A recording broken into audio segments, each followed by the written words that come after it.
Antes de falar mais sobre cada função da biblioteca dplyr, eu vou mostrar para vocês como ela segue sempre o mesmo padrão. Então isso vai facilitar muito o nosso raciocínio, porque a gente já sabe que vai seguir sempre aquele padrão ali, independente do que você deseja que a função faça.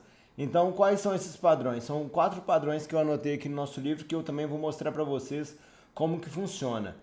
O seguinte, o primeiro argumento, a primeira coisa que a gente vai colocar dentro da função é o nosso conjunto de dados, que é um data frame. Então, o nosso primeiro argumento vai ser sempre um data frame. E os argumentos seguintes, eles vão dizer o que a gente vai fazer com esse data frame, beleza?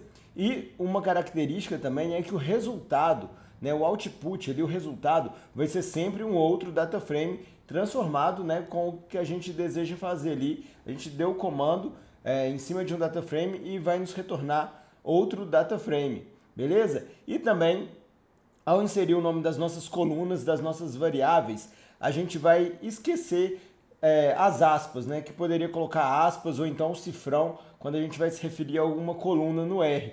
E aqui não, ele já está preparado para receber nomes de colunas, a gente já sabe, ele já sabe, a função já sabe que é um nome de coluna, então não precisa colocar aspas e nem colocar o nome do data frame, o cifrão e o nome da coluna. Então vou mostrar para vocês aqui um exemplo muito simples para ver como que isso tudo funciona na prática.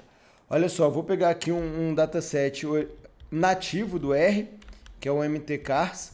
Vou pegar o nome das colunas desse dataset. Até agora, nenhum mistério. E aí, agora eu vou chamar minha biblioteca. Chamei a biblioteca porque eu vou usar ela, né? Você só precisa fazer isso uma vez a cada sessão que você iniciar no R. Então, se você está usando aqui, já começou a usar hoje de manhã, já chamou a biblioteca, continua usando à tarde, você não precisa chamar de novo. Beleza, então chamei a minha biblioteca e agora eu vou selecionar algumas colunas desse dataset. Então a gente já viu as funções, a função select ela vai selecionar as colunas que eu determinar. Então a primeira regra que eu falei aqui do nosso pacote é que sempre o primeiro argumento vai ser o conjunto de dados. Então aqui eu vou colocar o nosso conjunto de dados que é o mtcars. E agora eu vou entrar com outros argumentos que são as colunas que eu desejo selecionar. E aqui, como eu falei, não precisa colocar aspas, não precisa escrever de novo mtcars, colocar o cifrão e o nome da coluna. Eu já vou escrever o nome das colunas. Por isso que eu coloquei aqui, para a gente ver o nome das colunas, porque eu não sei de cor. Então, eu vou colocar aqui, por exemplo, que era a coluna MPG, que quer dizer milhas por galão, né, o consumo e a autonomia dos carros. E também vou colocar aqui a coluna HP, que quer dizer horsepower, né? A força do carro em cavalos. Então, vou selecionar aqui duas colunas do nosso dataset. Então, ele selecionou aqui as duas colunas, né? E o resultado também foi um data frame. Então, as premissas aí que a gente tinha combinado estão aqui. As duas colunas selecionadas, né? Aqui é o nome de cada linha. Isso aqui não é considerado uma coluna, é o nome da linha, que é o nome do carro, né? E aí aqui milhas por galão e aqui a força do carro em cavalos. Então selecionamos aí duas colunas.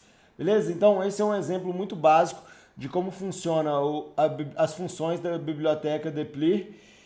E é isso. Primeiro argumento aqui, sempre o conjunto de dados. E depois a gente coloca aí os argumentos que a gente deseja, o que a gente deseja fazer com a função que a gente estabeleceu aqui, né? Com o verbo que a gente escolheu, que no caso aí foi o select, no caso desse exemplo.